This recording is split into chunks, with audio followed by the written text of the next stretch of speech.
오늘 제가 말씀드릴 주제는 eco-theology, 영어로 하면은 환경신학이라는 이야기인데요. 이 환경신학이라는 것을 어떻게 들으면 굉장히 익숙치 않은 그런 말이나 사상이 될 수가 있는데, 이 환경신학이라는 것은 진짜 쉽게 말하면 하나님께서 창조해 주신 그 모든 창조물들을 우리가 청지기로서 제대로 책임감 있게 다루는 것에 대한 이야기를 신학적으로 푸는 것이 바로 환경신학인 것입니다. 제가 PUC에서 환경신학이라는 이 수업을 가르치고 있는데, 이 수업은 제가 그 전에 지미 하 교수님께로 물려받은 그런 수업인 것입니다. 이 지미 하 교수님께서는 우리 재림교회 안에서 진짜 이 환경신학이라는 수업을 PUC에서 제일 처음으로 가르치신 분이십니다.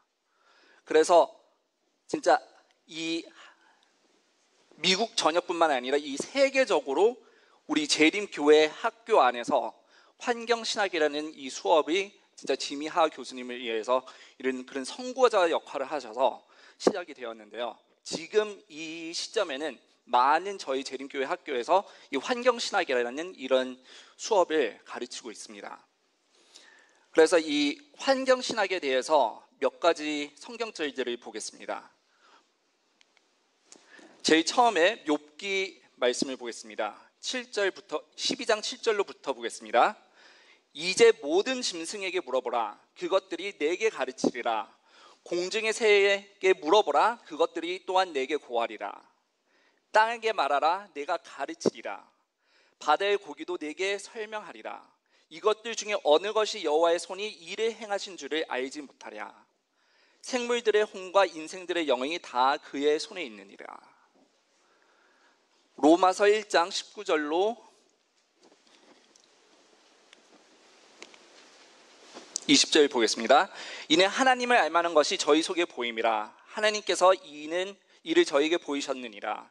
창세로부터 그 보이지 아니하는 것들 곧 그의 영원하신 능력과 신성이 그 만드신 만물을 분명히 보여 알게 되나니 그러므로 저희가 핑계치 못할지니라. 그리고 마지막으로 시편 19편 말씀입니다. 하늘이 하나님의 영광을 선포하고 궁창이 그 손으로 하신 일을 나타내는도다. 날은 날에게 말하고 밤은 밤에게 지식을 전하니 언어가 없고 들리는 소리도 없으나 그 소리가 온 땅에 통하고 그 말씀이 세계 끝까지 이르도다. 하나님이 해를 위하여 하늘의 장막을 베푸셨도다. 저희가 본 이 세 구절의 공통점이라면 무엇이 있겠습니까?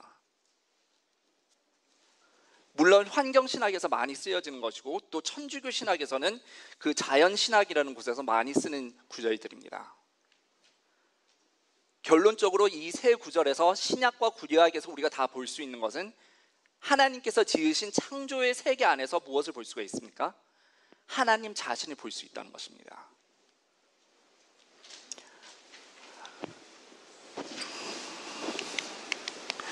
제가 이 책에 제 논문이 실려 있는데요. 제가 여기에 이 책에 실은 논문은 재림신학과 환경신학에 대한 그 주제를 다루면서 논문을 썼는데요. 안식일 교회, 그러니까 제7회 안식일 예수 재림교회에서는 우리가 가지고 있는 신학이 특별히 환경신학에 적합한 점들이 굉장히 많이 있습니다.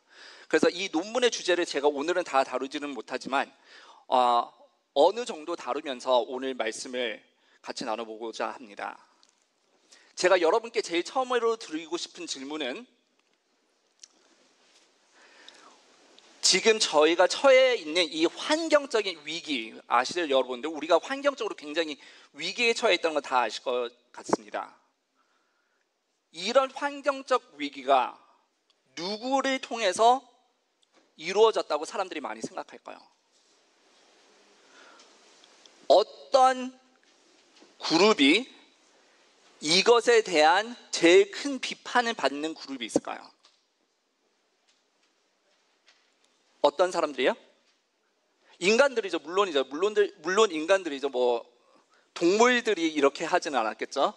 근데 인간들인데 인간들 안에서 특별히 누구가 어떤 그룹의 사람들이 이런 비판을 많이 받고 있을까요? 생각해 보십시오. 어떤 사람들이 받을 거라고 생각이 드십니까? 옳고 그런 것을 떠나서 생각해 보셨을 때 누가 이 환경에 대한 이 블레임을, 그 책망을 제일 많이 들을 것 같다고 생각이 드십니까? 네, 석유, 공장들, 이런, 그래서 공업, 그리고 이런 것들에 대해서 많이 생각하실 수도 있는데요.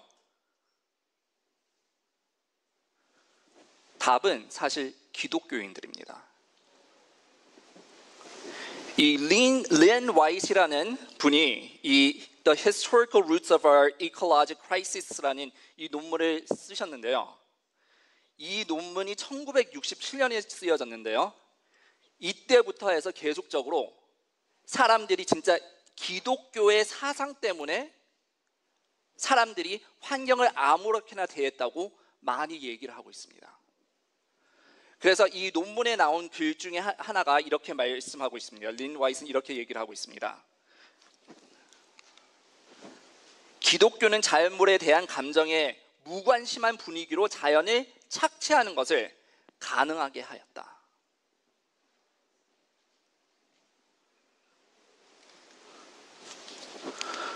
왜 기독교일까요? 기독교에 있는 신학 때문에 이렇게 우리가 비판을 받아야 하는 것인가요? 아니면 어떤 기독교 안에 있는 문화 때문에 우리가 이렇게 환경적인 위기에 있는 것에 대한 책망을 우리가 제일 많이 들어야 할까요? 무엇 때문에 그럴까요? 제일 처음에 신학적인 문제를 조금만 다뤄보겠습니다. 신학이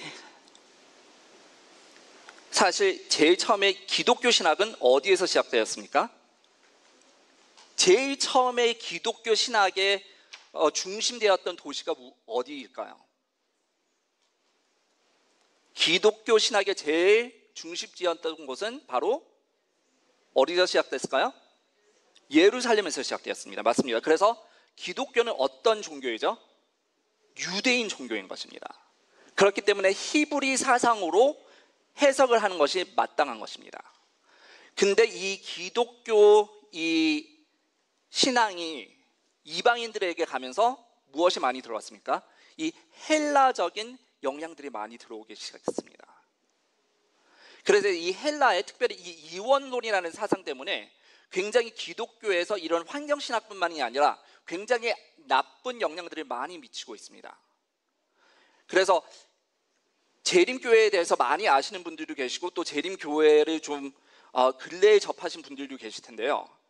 재림교회에서는 사람들이 죽자마자 어디에 간다고 안 하죠? 재림교회에서는 죽자마자 천당 가고 지옥 간다고 얘기를 하지 않고 있습니다. 그렇지만 보통 아주 많은 기독교인들은 무엇이라고 얘기를 하죠? 죽자마자 어디 간다고요? 하늘나라 가든지 지옥에 가든지 또 천주교인이면은 또 약간의 다른 옵션들이 더 있습니다. 그렇지만 그것을 떠나서 보통적으로 말할 때는 지옥 가거나 천당 가거나 그렇게 둘 중에 하나를 한다고 얘기를 하는데요. 이 이야기도 사실 헬라의 이원론에서 이루어진 것이지 히브리 사상에는 있지 않는, 성경에는 사실 있지 않는 이런 사상들이 기독교 안에 있게 된 이유는 이 헬라의 이원론이 미친 영향이기 때문입니다. 그래서 이 헬라적 이원론이라는 것은 이 두 가지의 세상을 얘기하고 있는데요. 제일 처음에 세상은 어떤 세계입니까? 물질적인 세계를 얘기하고 그 다른 세계는 영적인 그런 세상을 얘기를 하고 있습니다. 그래서 물질적인 세상은 어떤 제한들이 있죠? 지금 여기에 이렇게 설교 단상이 있는데 이 나무로 만들어졌네요. 보니까 이게 진짜입니까? 이게 진짜일까요? 그렇지만 이 단상이 없었던 적이 있을까요? 어떤 사람이 누가 이 교회에 대한 큰 관심을 가지고 있어서 이 단상을 가지고 다 태워버렸다고 생각을 해봅시다. 그래서 태워버려서 재만 남았습니다. 근데 재만 남았는데도 과산화수소로 그 재까지 다 완전히 없애버렸다고 생각을 해봅시다. 이 단상이 그래도 존재하고 있을까요? 그러면 어떤 것입니까? 이 단상은 시간적 제한이 있는 것입니다. 그리고 어떤 제한이 있습니까? 이 공간의 제한이 있습니다. 이 공간 안에서만 존재하지 이 공간 밖에서는 존재할 수가 없는 것입니다. 그래서 헬라적 이원론이라는 것은 물질적인 것은 불완전하고 악하고 나쁘다라고 얘기를 하고 있습니다. 그리고 무엇만이 완전하고 좋은 것일까요? 영적 세계에 있는 것들만이 좋다고 얘기를 하고 있습니다. 그래서 사람들이 이런 단상 같은 거는 많이 수많은 것이 아무리 지어져도 어떻게 할 수 있습니까? 없앨 수 있습니다. 망가뜨리고 없애버릴 수 있지만 아무리 많이 망가뜨린다고 해도 무엇은 없앨 수 없습니까? 이 단상이라는 것에 대한 그 사상, 그 아이디어 그 자체를 없앨 수는 없는 것입니다. 그렇기 때문에 헬라에서 얘기했던 것은 이 영적 세계에 있는 것들이 온전하고 망가질 수 없고 영원한 것이기 때문에 그것들만이 좋다고 얘기를 했던 것입니다. 그래서 죽자마자 하늘 날아가고 지옥에 가는 것이 무엇이 갑니까? 우리의 몸이 가는 것입니까?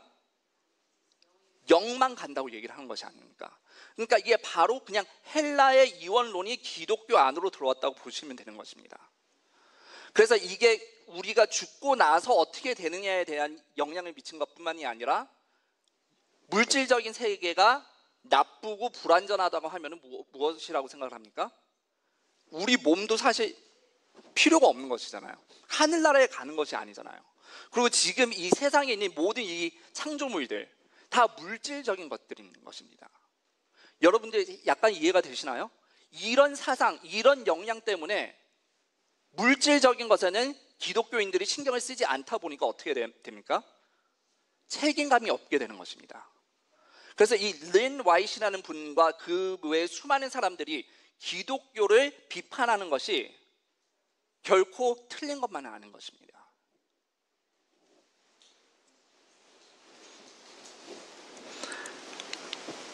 그와 조금 달리 재림교회에서는 물질적인 것도 무엇이라고 합니까? 중요하다고 얘기합니다. 그렇기 때문에 제일 처음에 재림교회라는 교회를 접하셨을 때 무엇이 혹시 이상하셨을 수가 있습니까? 이 교회는 무엇을 안 먹어요? 돼지고기 안 먹어요. 좀 이상할 수가 있죠. 그러니까 사실 신학적으로 봤을 때 다른 교회에서는 돼지고기 안 먹고 뭐 이런 거가 중요하지가 않아요. 왜냐하면 무엇입니까? 물질적인 것은 중요하지 않기 때문에. 그렇지만 저희 교회는 무엇이라고 얘기를 합니까? 물질적인 것, 영적인 것 다 함께 간다고 얘기를 합니다. 그래서 저희 교회 학교들은 이름이 무엇이죠? 삼육학교라고 하죠. 삼육은 무엇을 얘기를 합니까? 몸과 그러니까 몸과 마음과 영혼 그 세 개를 다 교육한다는 그 말씀을 하고 있는 것입니다. 그렇기 때문에 저희는 이원론을 믿지 않고 무엇을 믿습니까? 이 전인적인 그런 사상을 믿고 있습니다. 저희 교회 안에서는. 그렇기 때문에 식습관도 무엇이 중요합니까? 건강한 음식을 먹어야지 저희의 정신도 맑고 건강하고, 정신이 맑고 건강해야지 무엇을 할 수 있습니까? 하나님의 말씀도 더 잘 이해하고 하나님께서 저희와 교통하시고자 할 때 더 잘 들을 수 있다는 것입니다. 다 무엇이 되어 있습니까? 연관이 되어 있다는 것입니다. 그래서 제가 식습관, 교회 안에 있는 그 식습관에 대해서 좀 약간 질문을 해보겠습니다. 그래서 환경신학과 이게 어떻게 연결이 될지 사실 잘 모르실지도 있겠지만, 사실 하나님께서 창조하신 이 모든 것들 중에 여러분들이 어떤 창조물, 어떤 피조물과 제일 가까운 관계를 가지고 계십니까? 하나님께서 창조하신 모든 것들 중에 각 개인으로서 여러분들이 제일 가까운 관계를 가지고 있는 것은 바로 무엇입니까? 우리의 몸인 것입니다. 하나님께서 여러분들 만드셨죠. 그렇기 때문에 사실 식습관하고 환경신학은 연결이 되어 있는 것입니다. 우리가 하나님께서 지으신 창조물들을 관리해야 될 때는 우리의 몸도 포함이 되어 있는 것입니다. 그렇다면은 여러분들이 아까 말씀하신 대로 재림교회는 돼지고기를 안 먹습니다. 또 그 외에 이런저런 것들을 많이 안 먹고 있죠. 그래서 제가 한국에 한번 비행기를 타고 가고 있는데 옆에 필리핀 한 여성분이 앉아 계셨습니다. 그래서 그분이랑 대화를 나눴는데 그분 말씀이 제가 굉장히 많은 재림 교인들을 친구로 사귀고 있다고, 그런 친구들이 많이 있다고 얘기를 했습니다.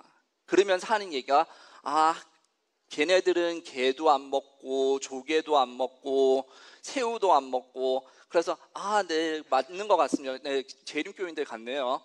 그랬는데 그 다음에 하신 말씀이 근데 걔네들이요 되게 술을 많이 먹어요. 그렇게 말씀을 하시는 거예요. 그래서 너무 신기한 것은 어떤 재림교인들에게는 이 불결한 음식을 안 먹는 것이 술 먹는 문제보다 뭐예요? 더 중요한 것이에요. 그래서 굉장히 이 신기한 이런 상황을 저희가 볼 수 있는데, 이 재림교회에서 그렇게 중요하게 여기는 이 부정하고 부정하지 않은 이 음식, 이 규칙은 어디에서 나오는 것입니까? 성경 어디에서 특별히 나옵니까? 레위기서 11장하고 신명기 14장 이 두 곳에 나와 있는 것입니다. 자, 레위기서 11장하고 14장 신명기 14장은 어떤 법에 포함이 되어 있습니까? 모세의 법이죠.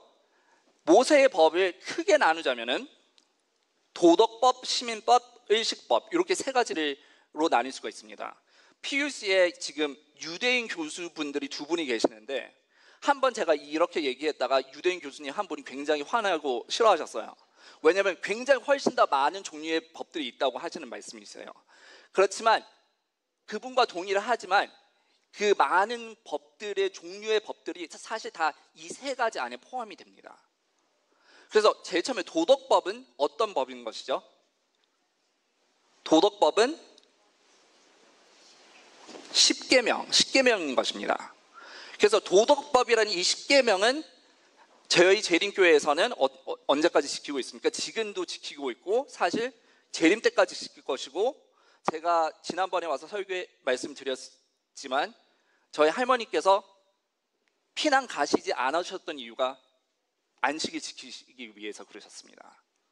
그러니까 사실 성경상 이사야서에서도 보면은 안식일은 사실 하나님의 왕국, 하나님의 나라에 가서도 사실 지킬 것입니다.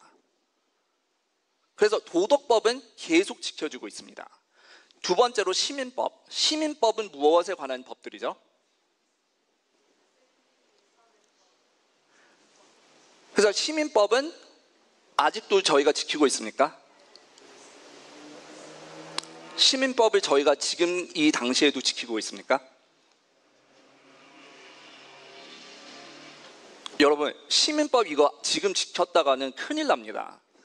당장 끌려가요. 안 돼요. 사실 언제부터 그렇게 되었습니까? 사실 예수님 시대 때부터 이 시민법을 지켰더라면 로마 제국에서로부터 끌려갑니다. 예수님을 어떻게 시험하라고 했을 때 예수님이 로마의 법 대신 시민법을 지키는가 안 지키는가, 그것을 보기 위해서 유대인들이 예수님을 시험했었습니다. 즉 이것은 무엇이에요? 시민법은 예수님 시대 당시 때부터도 지키지 못하고 있었던 것입니다. 이 시민법은 하나님께서 직접 이스라엘 사람들을 지도하시고 다스리실 때에 사용되었던 법들이고, 사실 사울 때부터 많이 좀 변경되고 지켜지지 않는 면들이 있었던 것입니다. 그래서 도덕법은 저희가 아직도 지키고 있지만 시민법은 지금은 지킬 수 없는 법입니다. 그 다음에 의식법은 어떤 법을 얘기를 하고 있죠? 성전에 관한 것들, 특히 제사와 연관된 것들. 그래서 이 의식법을 저희가 아직도 지키고 있습니까? 지키지 않고 있습니다. 왜요? 예수님께서 십자가에 돌아가셨기 때문에. 지금 많이 얘기하는 예수님께서 십자가에 못 박으셨다를 사실 잘못 이해해서 어떤 분들은 안식일도 십자가에 못 박혔다고 얘기를 하고 있지만, 사실 십자가에 못 박힌 법들은 다 의식법인 것입니다. 왜냐하면 무엇입니까? 예수님의 완전한 온전한 제사가 지내짐으로 말미암아 예수님의 제사를 상기시키고 예수님의 제사를 바라보았던 그 제사 제도는 그 후로 지킬 필요가 없기 때문인 것입니다. 그래서 이 세 가지 법 중에 어떤 법이 우리 기독교인들에게 현재 적용이 되나요? 도덕법만 적용이 되는 것입니다. 그렇다면 지금 레위기 11장과 신명기 14장에 있는 말씀은 도덕법에 있는 것인가요?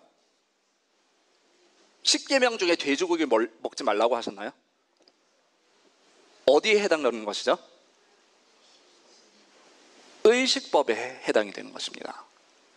하나님의 성전이 있었기 때문에 그 사람들이 어떻게 해야 됩니까? 그 사람들이 정결해야 됐던 것입니다. 그렇기 때문에 먹는 것도 레위기 11장 그리고 신명기 14장도 의식법에 해당이 되는 것입니다. 그렇다면은 우리는 안식일을 10계명 도덕법이기 때문에 지키는데 돼지고기 안 먹는 것은 어디에 해당합니까? 의식법에 해당합니다. 근데 그거는 왜 지키고 있습니까?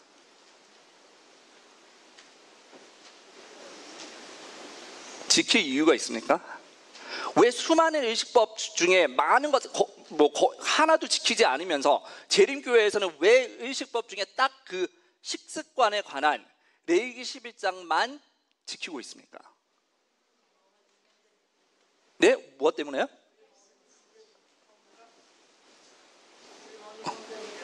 우리 몸이 성전이니까 좋은 말씀인 것 같습니다. 그렇지만 신학적으로 이해는 되지가 않아요.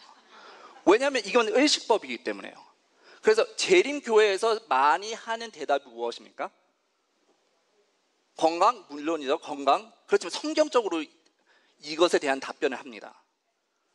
성서적으로 봤을 때 왜 우리가 다른 의식법은 지키지 않으면서 레위기 11장은 지켜야 할까요? 정결하고 정결하지 않은 고기에 관한 그 말씀이 레위기에만 나옵니까? 그 전에 혹시 나옵니까? 안식일에 대한 그런 논리와 조금 비슷합니다. 안식일이 언제 시작되었습니까? 유대인들로부터 시작되었습니까? 창조부터. 자, 그러면은 정결하고 정결하지 않는 고기의 그 구분은 언제부터 시작되었습니까? 노아 홍수 때. 여기 딱 그림이 있어서 좋네요. 네, 노아 홍수 때부터. 그래서 노아 홍수 때 우리가 무엇 때문에 그것을 알 수 있습니까? 창세기 7장에 보면은 몇 마리의 정결한 동물들이 들어가고 몇 마리의 부정한 동물들이 들어갔습니까? 네, 맞습니다. 그래서 7마리가 아니라 7쌍, 그러니까 14마리의 정결한 동물들이 들어가고 부정한 동물들은 딱 2마리씩만 들어갔습니다. 그러니까 여기에 나오는 것은 먹고 말고의 이야기가 아니라 그냥 지금 훨씬 더 많은 정결한 동물들이 들어갔다고만 말씀을 하고 계십니다. 그러니까 왜 그렇게 훨씬 더 많은 정결한 동물들이 들어가야 됐을까요? 제사도 지내야 되고 먹어야도 되고. 그래서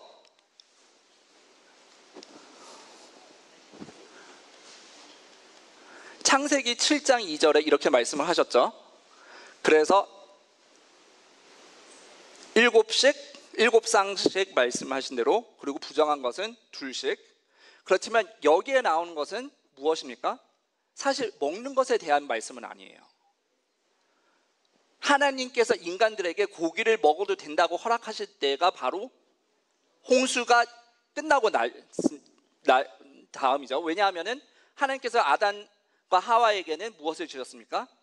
사실 채식을 주셨습니다. 그렇지만 지금 홍수로 인해서 모든 것들이 다 없어졌기 때문에 고기를 홍수 후에 주신 것입니다. 그래서 재림교회에서 많이 하는 얘기가 여기 보라고, 하나님께서 고기를 주셨을 때 분명히 무슨 차이가 있었습니까? 정결한 짐승과 부정한 짐승의 차이가 있었다고 얘기를 하는 것입니다. 그렇지만 창세기 7장을 아무리 봐도 여기에 정결한 짐승만 먹으라고 얘기를 하십니까? 직접적으로는 얘기를 하시지 않습니다.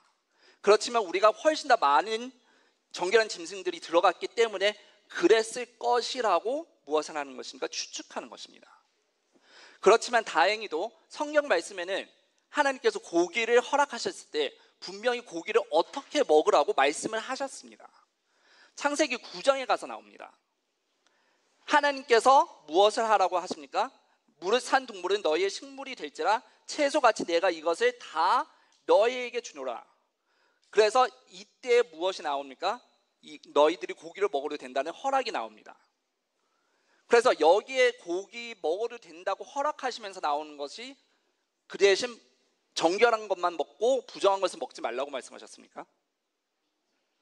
뭐를 먹지 말라고 하셨습니까? 그러나 고기를 그 생명되는 피채 먹지 말 것이니라고 말씀을 하셨습니다. 그렇다면은 우리가 고기를 먹을 허락이 하나님께서 왔을 때 무엇이 더 중요합니까? 부정한 짐승의 고기를 안 먹는 것이 더 중요합니까? 아니면 피를 안 먹는 것이 더 중요합니까? 피를 안 먹는 것이 사실 더 중요한 것입니다. 이것이 바로 어떤 것입니까? 이것이 직접적인 하나님께서 하신 말씀이십니다. 부정하고 정결치 않는 것은 그 구분은 우리가 그냥 추측하고 그렇게 생각하는 것이지 직접적으로 하나님께서 고기를 먹게 허락하시면서 하신 말씀은 피를 먹지 말라고 하신 말씀입니다. 성경에는 사실 부정하고 정결한 그 고기에 대한 그 구분은 레위기 11장과 신명기 14장 딱 두 군데에만 나와 있습니다. 그렇지만 피채 먹지 말라고 하신 말씀은 훨씬 더 많이 있습니다.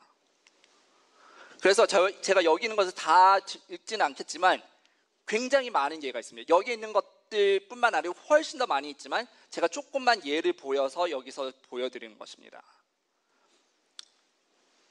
굉장히 많이 피채 먹지 말라고 나와 있습니다. 성경에서 특별히 구약에서는 말씀이 반복될 때는 그게 무슨 뜻을 얘기하고 있습니까? 반복이 된다는 것은 중요하다는 것입니다. 자, 그래서 제가 마지막으로 그 피에 대한 그 말씀이 나와 있는 것을 하나 보고 제가 넘어가도록 할 것인데요. 에스겔서 33장에서 보면은 예루살렘과 그 거주민들이 멸망할 이유 중 하나가 무엇입니까? 그들이 피리채 고기를 먹었기 때문입니다. 그래서 25절 그러므로 너는 그들에게 이르기를 주 여호와의 말씀에 너희가 피 있는 고기를 먹으며 너희 우상들에게 눈을 들며 피를 흘리니 그 땅이 너희 기업이 될까 보냐. 자, 그렇지만 사람들이 부정한 고기 그리고 정결한 고기 구분 또 피채 먹고 안 먹는 거 둘 다 유대인들에게만 해당되는 구약 말씀이라고 얘기를 하고 있습니다. 그래서 피를 먹었던 말았던 부정한 고기를 먹었던 말았던 우리 재림교회에서 하고 있는 것이 구약에 해당되는 것을 하고 있기 때문에 우리 신약을 믿는 기독교인들에게는 해당이 되지 않고 있다고 많이 얘기를 하고 있습니다. 그래서 짚고 넘어가야 할 것은 분명히 우리가 부정하고 정결하지 않는 고기의 그 차이점은 구약에만 나와 있습니다. 그리고 재림교회에서 그것을 따를 때에는 우리가 그 말씀을 그렇게 열심히 따르는데 사실 무엇은 안 따릅니까? 피채 먹지 마는 것은 따르고 있지 않습니다. 한국 불고기를 먹으면은 그게 피가 없습니까? 피채로 먹는 것입니다. 굉장히 신기한 것은 재림교회에서 이렇게 구약에 있는 말씀을 토대로 정결하고 또 부정한 이 고기를 이렇게 나누면서 피채 먹지 않는 것은 하나도 신경을 쓰지 않고 있습니다. 이것은 분명히 재림교회에서 잘못하고 있는 것입니다. 그렇지만 더 나아가서 그런 거 피채 먹지 않은 거 부정하고 정결한 거 이거 다 상관없어 다 구약 것이야 이렇게 많이 말씀을 하고 계십니다. 사람들이 사도행전 15장에 보면은 예루살렘 공회가 나옵니다. 이 예루살렘 공회가 왜 이루어졌습니까? 제가 아까 말씀드린 것처럼 기독교는 어떤 종교입니까? 유대인 종교인 것입니다. 그래서 제일 처음에 모든 기독교인들은 유대인들이었습니다. 그러다가 어떻게 됐습니까? 이방인들도 기독교인들이 되기 시작했습니다. 그렇기 때문에 이방인들이 이제 내가 기독교인이 되면은 유대교에 개종을 하는 것이기 때문에 할례를 받아야 되는 것을 당연하다고 생각을 했습니다. 그래서 어떤 면에서는 유대인들이 꼭 하지 말라고 해도 그렇게 하고 개종하는 분들도 계셨습니다. 그렇지만 생각을 해보십시오. 다 큰 어른이 할례를 받아서까지 개종을 한다는 것은 굉장히 어려운 것입니다. 그래서 지금 예루살렘 공회에서 다루는 것은 할례를 받지 않고 이방인들이 개종해도 된다는 그것을 다루고 있는 것입니다. 그렇기 때문에 이 사도행전 15장에서 말씀하실 때에는 너희는 이제 할례를 받지 말아도 되고 일식법에 나온 이런저런 것들을 다 지키지 말아도 되지만 요것들은 그래도 다시 짚어 넘어가고 싶다고 말씀해 주신 것이 지금 28절과 29절에 있는 말씀입니다. 성령과 우리는 이 요긴한 것들 외에 아무 짐도 너희에게 지우지 아니하는 것이 가한 줄 알았노니 우상의 제물과 피와 목매어 죽인 것과 음행을 멀리 할지니라. 이에 스스로 상가면 잘 되리라. 평안함을 원하노라 하였더라. 자, 우상의 제물, 이것을 피하는 것이 왜 중요합니까? 이방인들은 어떤 종교에서 지금 기독교로 넘어오고 있죠? 우상 숭배를 하는 종교들로부터 넘어오고 있었습니다. 그렇기 때문에 우상의 제물을 피하는 것이 중요했습니다. 음행 왜 중요했습니까? 로마 제국은 굉장히 성적으로 타락된 제국이었습니다. 그래서 이것도 굉장히 중요한 것이었습니다. 그리고 성전, 그들의 신전에 가서 사실 신전에서 무엇을 합니까? 성적 관계를 가지면서 그것이 자기들의 종교의 그의 신들을 섬기는 것 중에 하나로 생각했기 때문인 것입니다. 여기에 나온 것들은 굉장히 이방인들이 개종을 하면서 지켜야 할 중요한 문제들만 꼭 집어서 다루고 있습니다. 그리고 유대인들하고 이방인들이 개종을 하면 같이 살았었습니다. 공동체로 같이 많이 살았습니다. 이방인들이 개종해서 공동체로 유대인들과 같이 사는데 돼지고기를 먹으면 유대인들이 반발하지 않았겠습니까? 그래서 사실 부정하고 정결한 그 차이는 사실 그건 다 아는 것이었습니다. 다 아는 것이라서 여기에 나와 있지 않은 것이지 중요하지 않아서 안 나와 있는 것은 아닙니다. 그렇지만 이방인들이 잘 이해하지 못했을 수 있었던 것들만 꼭 집어서 얘기를 하시는데 무엇도 포함하십니까? 피 먹지 말라는 것 다시 여기서 반복하십니다. 그래서 성경에서 우리가 나와 있는 말씀을 따르는 것이 중요합니까? 우리가 기독교인이라면은 구약에만 나와 있는 것을 따르는 것이 중요합니까? 아니면 구약과 신약 둘 다에 나와 있는 것을 따르는 것이 중요합니까? 여러분들 중에 유대인 혹시 계십니까? 그렇다면 저희가 모든 한국인으로서 저희는 무엇입니까? 이방인 기독교인인 것입니다.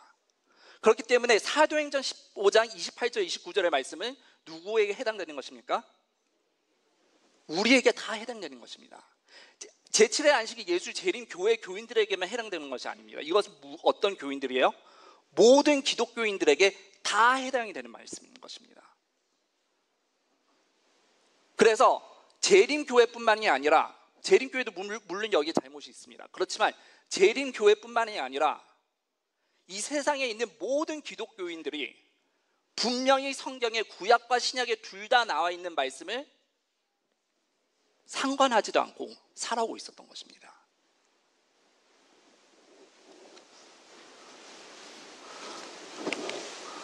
이건 벌써 말씀드렸고요.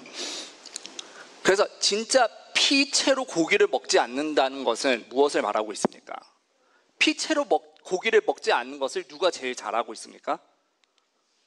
당연히 유대인들이죠. 그래서 유대인들이 진짜 구약 시대에서부터 지금까지 지켜오고 있는 피채 먹고 있지 않는 이 고기는 어떤 고기입니까? 이 고기는 제 사촌 동생이 UCLA 다니면서 맛을 보았습니다. UCLA니까 LA 주변에 살죠. 그렇기 때문에 제 사촌 동생은 사실 LA에 있는 불고기, 갈비 이런 것에 굉장히 익숙해져 있었습니다. 여러분들이 아시다시피 LA 갈비는 한국보다 훨씬 더 맛있다고 하죠. 그래서 그런 한국식 고기의 입맛이 가지고 있었던 제 사촌 동생이 그 자기 친구인 유대인이 점심에 도시락 싸온 것을 한번 맛을 보았습니다. 그게 바로 그 코셜 고기였는데요. 고기를 먹어보니까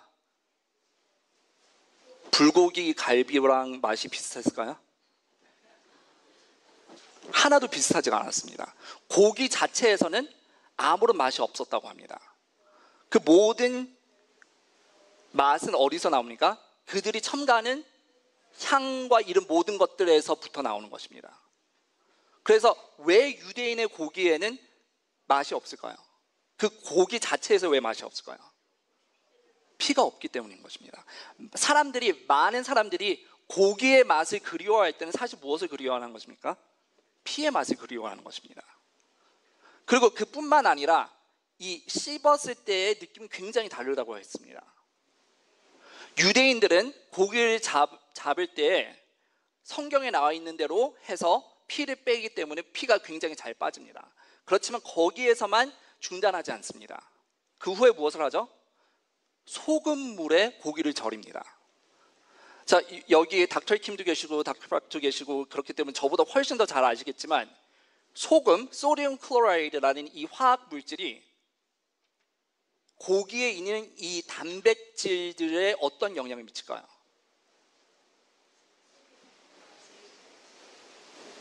수분을 완전히 다 빼앗아 갑니다.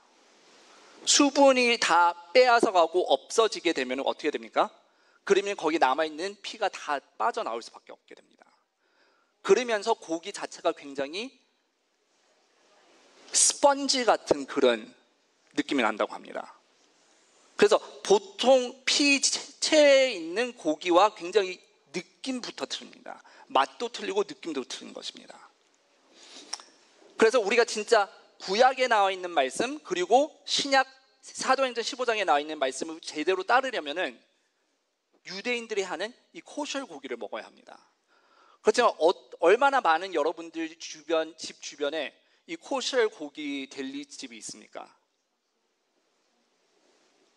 결론적으로 얘기하자면 성경 말씀을 제일 잘 지키기 쉬운 방법은 무엇입니까? 그냥 고기를 안 먹는 것이 제일 좋습니다.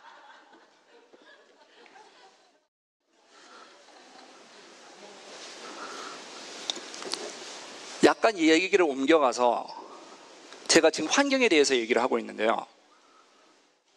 United Nations, UN에 따르면 지금 지구에 있는 이 온실가스가 굉장히 많이 증가를 하고 있죠. 이 온실가스 증가에 가장 크게 기여한 것은 무엇입니까? 여러분들 벌써 질문을 다 알고 계시네요. 사람들이 어떻게 생각하면은 뭐 차들, 뭐 공해, 뭐 이런 것들을 생각을 많이 하고 있는데요. 공장들, 뭐 이런 것들을 많이 생각하고 있는데 답은 바로 소고기, 특별히 소고기입니다. 돼지고기도 아닙니다. 4분의 1파운드 버거 하나를 생산하는데 약 1695리터의 물이 필요합니다. 그것은 갤론으로 말하면 448갤론입니다. 여러분들이 진짜 햄버거 한 입 드실 때마다 그렇게 많은 물을 낭비를 하고 계시는 것입니다.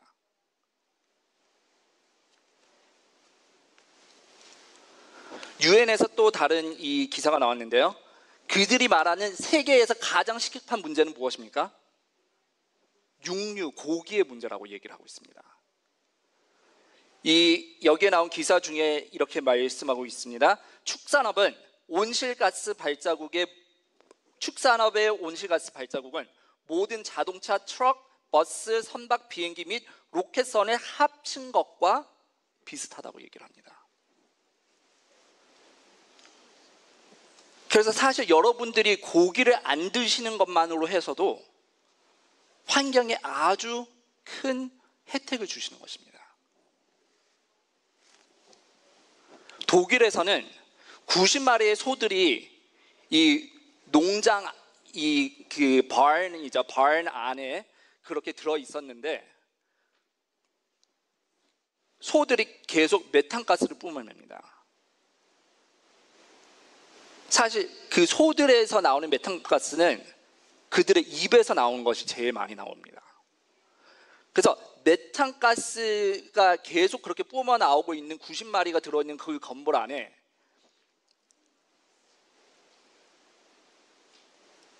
그 정전기 전화가 일어나서 무엇이 됩니까?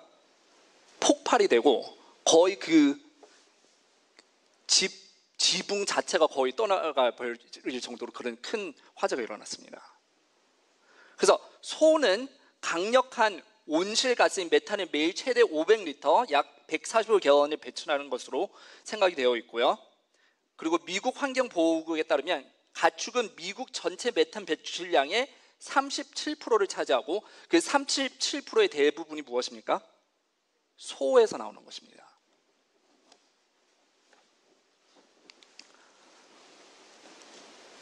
소고기는 여러분들도 아시겠지만 굉장히 미국에서 리콜이 많이 나오고 있습니다.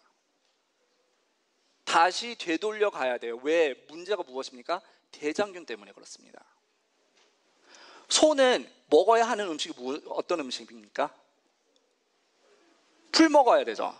그렇지만 요즘 대부분 소들이 풀을 먹습니까? 무엇을 먹습니까? 사료의 제일 큰 그 재료가 무엇이죠? 옥수수입니다. 소들이 그들이 먹어야 할 풀을 먹지 않고 옥수수를 먹게 되기 때문에 옥수수를 먹음으로 인해서 대장균이 훨씬 더 예전보다 많이 생깁니다. 그렇기 때문에 지금 굉장히 많이 이런 리콜들이 계속 일어나고 있는 것입니다. 우리가 지금 레위기 11장에 봤을 때와의 그 소와 지금 우리가 현재 상황에 있는 소는 굉장히 틀립니다. 소들은 그들의 배설물들이 그들의 발목까지 깊숙이 있는 그런 곳에서 살고 있고, 그리고 1시간에 400마리의 소들을 도축하기 때문에 위생 기준을 유지하는 것이 불가능합니다. 그래서 이 소고기가 특별히 너무나 지금 더럽기 때문에 여러분들 지금 이 코비드 때문에 이렇게 소독하고 그런 걸 많이 하는데, 소독할 때 닦을 때 뭐 많이 씁니까? 암모니아 많이 쓰죠. 암모니아로 소독을 해야지 이 대장균이 어느 정도 컨트롤이 되는 것입니다. 지금 이 시대의 소고기는 절대로 깨끗한 고기가 아닙니다. 우리가 재림교회를 생각하면은 뭐 엘렌지 화이트, 예언의 신, 뭐 그것 때문에 사람들이 채식을 많이 한다고 얘기를 하는데 사실 그렇지 않습니다. 우리가 성경을 제대로 연구했으면은 엘렌지 화이트도 말했듯이 엘렌지 화이트의 글이 필요가 없었다고 했습니다. 그래서 엘렌지 화이트 없이 분명히 우리가 이 헬라의 이원론적인 영향을 받아들이지 않고 성경에 나와 있는 피를 섭취하지 말라는 말씀을 우리가 분명히 보고, 그리고 우리가 이 시조를 제대로 봤으면은 예언의 신 하나도 필요 없이 무엇을 할 수 있었습니까? 채식을 했었어야 하는 것입니다. 그렇지만 제가 여기에서 제일 말씀드리고 싶은 것은 그것을 다 떠나서 우리가 고기를 먹지 않는 것 중에는 우리가 환경을 생각하는 것, 이런 것도 다 좋지만 제일 중요한 문제가 하나 있습니다. 성경은 분명히 죄의 싹은 무엇이라고 말씀하셨습니까? 죄가 있어야지만 무엇이 있습니까? 죽음이 있습니다. 하나님의 나라에 죽음이 있을까요? 그렇다면은 하나님의 왕국에서는 고기를 먹을까요? 여러분들, 고기를 너무너무 좋아하는 사람이 하늘나라 가면은 분명히 안 좋을 것입니다.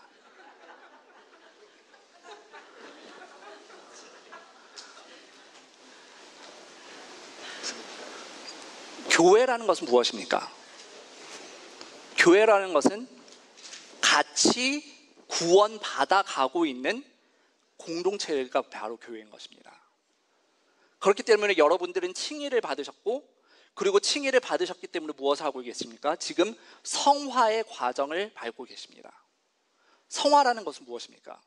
칭의라는 것은 말 그 자체로 칭해지는 것입니다. 우리가 성화되지 않고 그냥 우리가 죄를 용서받은 것을 말합니다. 그렇지만 성화라는 것은 무엇입니까? 우리가 진짜 예수님의 형상으로 바뀌어져 가고 있는 그 과정이 바로 성화인 것입니다. 그렇기 때문에 우리가 성화의 과정이라는 것은 하나님의 왕국에 들어갈 무엇을 하는 것입니까? 준비를 하는 것이 바로 성화의 과정인 것입니다. 그렇기 때문에 사실 고기를 안 먹는다는 것은, 여러분들이 이렇게 생각해 보시지 않으셨을지 모르지만, 고기를 안 먹는다는 것은 분명히 무엇입니까? 죽음이 없을 하나님의 왕국에서 고기를 먹지 않을 준비를 하고 있는 것입니다. 그렇지만 또 생각해 보십시오. 사실 고기를 먹는 것은 굉장히 잔인한 것입니다. 유대인들이 구약시대에서도 고기를 죽이는 것을 아무렇게나 허용하시지 않으셨습니다. 고기는 분명히 예수님을 상징하는 것이기 때문에 그냥 제사로 지내는 것뿐만 아니라 그들이 먹는 고기라도 아무렇게나 함부로 대하는 것을 분명히 구약 성경에서는 막고 있습니다. 그래서 제가 여기에 와서 오늘 여러분들 고기 드셔서 잘못했고 정죄하려고 그런 것이 아닙니다.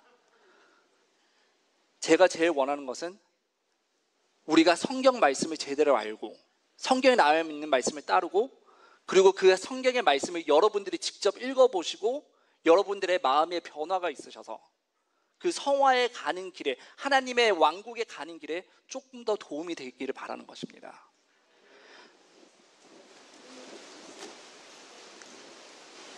새 하늘과 새 땅, 하나님께서는 이 세계를 이 삼림 때에 무엇을 하실 것인가? 재창조하실 것입니다. 어떤 사람들은 재창조하실 것이기 때문에 우리가 지금 어떻게 사는지 상관없다고 얘기를 할 수 있지만, 재창조하시는 이유가 무엇 때문입니까? 우리가 여기에서 제대로 환경을 다루지 못했기 때문인 것입니다. 그래서 지금 여러분들이 다 캘리포니아에 계시기 때문에 물 아끼는 것 굉장히 중요하다고 다 아시죠? 물 아끼는 것, 또 이런저런 환경적으로 우리가 조심해야 될 것들, 리사이클링도 열심히 하고 컴포스팅도 열심히 하고, 이런 것들 다 중요합니다. 분명히 우리는 이원론을 믿지 않고 하나님께서 만드신 모든 것들이 다 중요하다고 생각을 하고 있습니다. 우리가 지금 하나님께서 새 땅과 새 하늘을 창조하셨을 때 지금처럼 책임감 없이 행동한다면 우리가 하나님의 왕국에 들어갈 권리가 있는 사람들일까요? 분명히 우리는 무엇을 해야 합니까? 하나님의 왕국에 들어갈 준비를 해야 되는 사람들입니다. 그래서 고기 문제뿐만이 아니라 여러분들이 그 내면에 있는 모든 것들을 오늘 안식일에 다시 생각해 보시고 되새겨 보시면서 진짜 하나님의 왕국을 위해서, 하나님의 왕국에 준비되기 위해서 어떤 삶을 살아야 될지 다시 생각해 보시는 이 안식일이 되시기를 간절히 바라면서 말씀을 마치겠습니다. 파워포인트를 한